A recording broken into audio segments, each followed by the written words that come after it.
Bonjour à tous, j'espère que vous allez bien. Bienvenue dans cette nouvelle vidéo. Vous connaissez le concept si vous avez vu ma vidéo précédente. L'idée va être de tirer au sort une carte d'exercice de Brain Gym.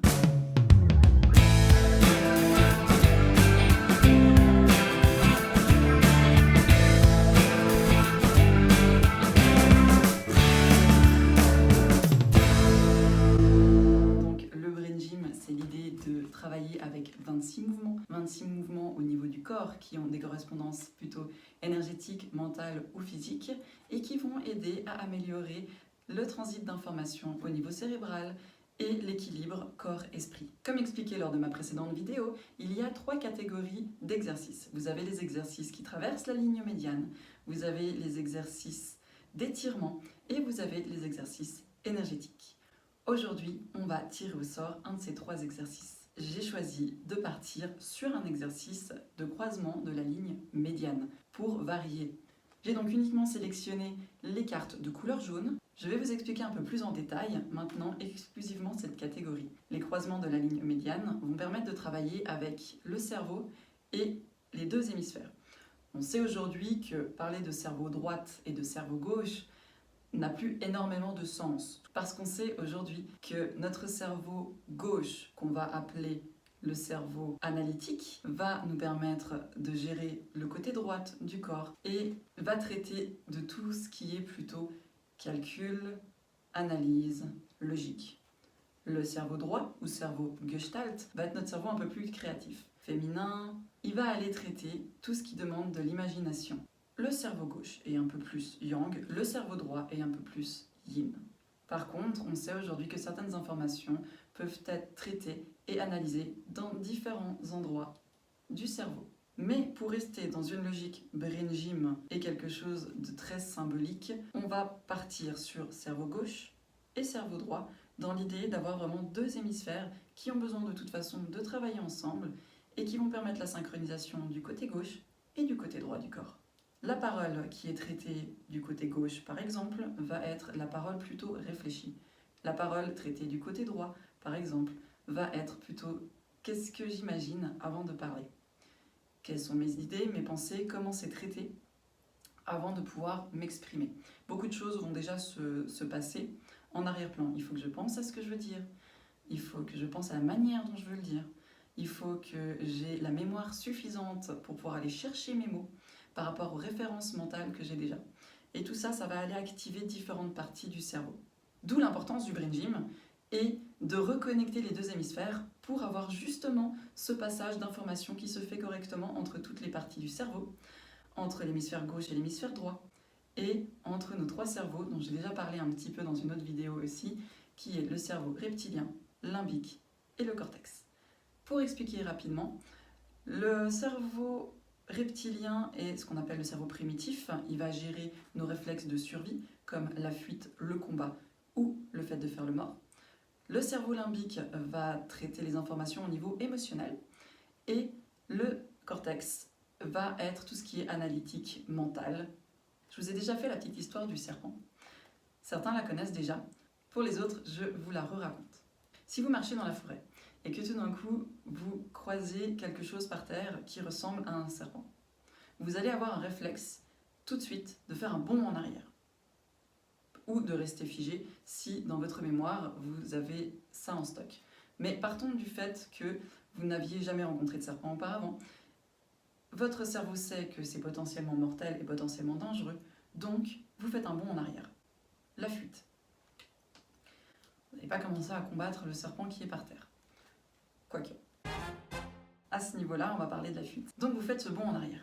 Une fois que vous avez fait ce bond, que vos muscles se sont tendus pour pouvoir le faire, que vous avez eu une montée d'adrénaline, que votre rythme cardiaque s'est accéléré, donc tout ça, c'est le système nerveux autonome et c'est le reptilien, le cerveau primitif, qui a mis votre corps en action pour votre survie. Derrière, vous avez quoi comme émotion? La peur, la surprise et la peur. La peur qui est l'émotion qui va permettre d'enregistrer ce moment. L'émotion est là pour vous permettre de mémoriser une action. Et ensuite, vous avez le cortex cérébral qui va se mettre en route. Vous allez observer, analyser, et vous allez vous rendre compte que c'était qu'une branche d'arbre. Mais pour votre cerveau, le danger était réel. Et la mémoire de ce danger s'est intégrée dans vos souvenirs grâce à l'émotion de la peur. Donc la prochaine fois que vous allez croiser un serpent ou une branche d'arbre, vous répéterez exactement le même schéma. Vous aurez ce bond en arrière qui va se produire instantanément. Pourquoi ? Parce que face au danger du serpent potentiel, parce que face au danger potentiellement mortel du serpent sur votre chemin, vous avez eu une réaction qui a permis de vous sauver la vie puisque vous êtes toujours en vie.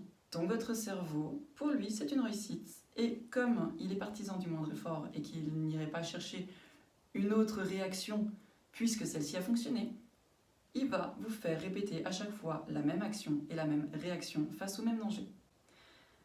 Petit aparté, ça peut expliquer beaucoup de choses par rapport à des mémoires inconscientes, des angoisses, des peurs qui semblent venir de nulle part avec des réactions qui semblent démesurées par exemple, mais il y a toujours une mémoire bien ancrée quelque part qui est là pour vous permettre de survivre.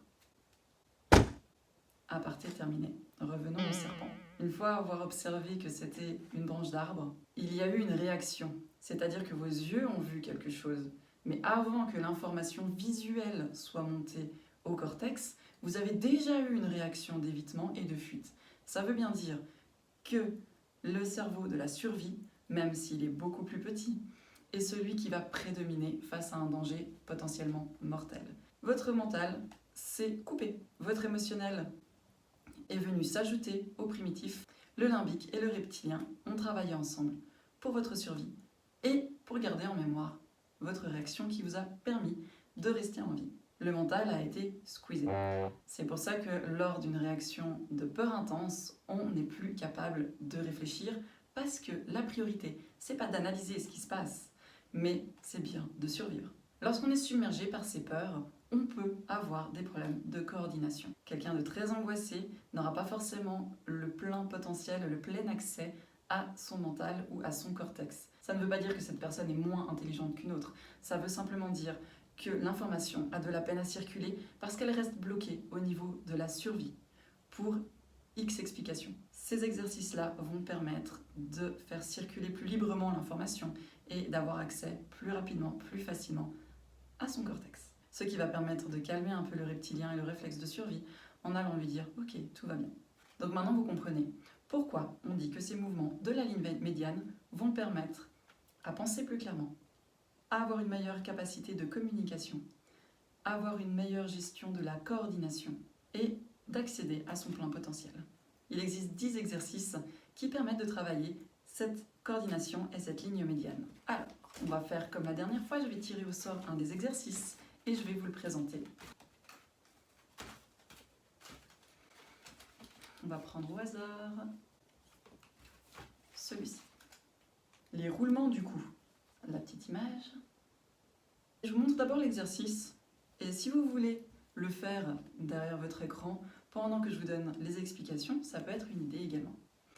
Imaginez que vous avez un collier avec des énormes perles ou des billes en bois qui ont la capacité de rouler. Vous avez ce collier tout autour du cou et de la nuque et l'idée, ça va être de pencher sa tête en avant et dans tous les sens, dans toutes les directions, et d'aller faire des mouvements comme si avec votre menton, vous vouliez faire tourner ces billes. Ça tire les muscles qui sont là, les muscles du cou. Et on va aller tirer également les muscles de la nuque. À faire vraiment très doucement, en respirant bien. Alors, je vous le montre une fois.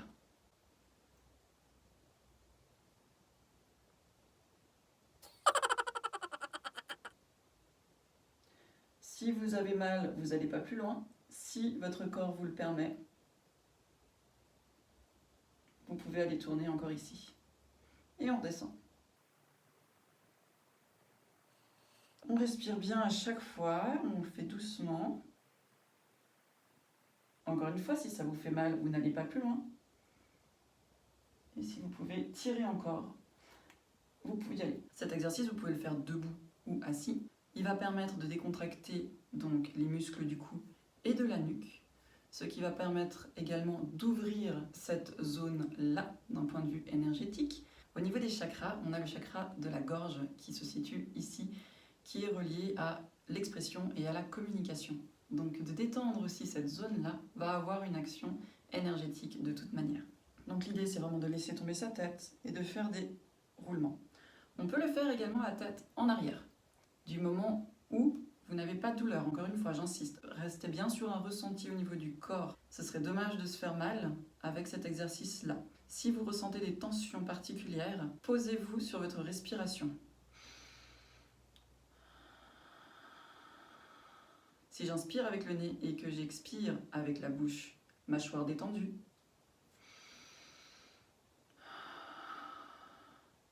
on voit tout ce qui travaille au niveau des épaules et au niveau des muscles du haut du corps. La respiration accompagnée de ces exercices vont permettre la détente des muscles. Donc je vais aller tourner des billes imaginaires. Le fait de se concentrer également sur sa respiration va permettre de détendre les muscles, parce que si vous êtes crispé pendant que vous le faites, vous risquez de vous faire plus mal qu'autre chose. À quoi sert cet exercice? Il est pour une meilleure capacité à lire et à écrire. Pourquoi? Parce que quand on lit et quand on écrit, on doit traverser cette ligne médiane. Je vais sur ma gauche, j'écris jusqu'à la droite, qu'on soit droitier ou gaucher. Avec les yeux et la main, je dois croiser cette ligne médiane. Donc si j'ai un décalage entre la gauche et la droite, je vais changer mon écriture ou je vais avoir plus de difficultés à écrire ou à lire ou à comprendre ce que j'écris. Vous pouvez faire le test avant, vous écrivez une petite phrase et après l'exercice, vous écrivez la même phrase au-dessous et vous regardez, vous constatez s'il y a une différence dans l'écriture. Ça permet également un meilleur centrage et un meilleur enracinement. Ça permet une meilleure relaxation. Je vous parlais de la détente et de la respiration. Plus nos muscles sont détendus et plus on a de muscles détendus, l'information va être envoyée au cerveau que les muscles sont détendus, donc il n'y a pas de danger. Ça va dans les deux sens. Si je suis toujours contracté, mon cerveau reçoit comme information qu'il y a un stress et pour lui le stress c'est un danger, potentiellement mortel. D'ailleurs quand vous vous sentez stressé, posez-vous sur votre respiration et imaginez chacun des muscles de votre corps qui se détend. Ça va vous aider à prendre du recul, à détendre chaque muscle du corps et pour le coup à vous détendre d'un point de vue mental aussi. Cet exercice permet également une meilleure respiration. On détend les muscles du cou, on détend les muscles de la gorge et on détend son diaphragme en ayant une bonne respiration. Les compétences maintenant qui peuvent être débloquées avec cet exercice va être la lecture à voix haute, la lecture dans sa tête aussi, le langage et la parole. Cet exercice est destiné également à réduire la fatigue mentale et à améliorer la posture nuque-épaule. Pour les gens qui ont tendance à avoir la tête trop en avant, ce qu'on appelle aussi la bosse de bison, ça va créer une tension au niveau du dos. Ça va permettre d'aller travailler et redresser la posture, sa posture et une meilleure posture. J'ai répété beaucoup posture dans cette phrase. On va couper ça. C'était l'exercice des roulements du cou. Merci beaucoup d'avoir suivi cette vidéo. Si vous avez des questions ou des remarques à faire par rapport à cet exercice ou des retours, ils seront toujours les bienvenus. Vous pouvez me contacter en commentaire sur YouTube, sur Facebook ou sur Instagram. Si vous avez aimé cette vidéo et que vous voulez soutenir la chaîne, mettez un petit pouce bleu en l'air, mettez un petit commentaire et abonnez-vous pour recevoir plus d'astuces santé. Et en attendant la prochaine vidéo, prenez soin de vous et je vous dis à bientôt. Ciao!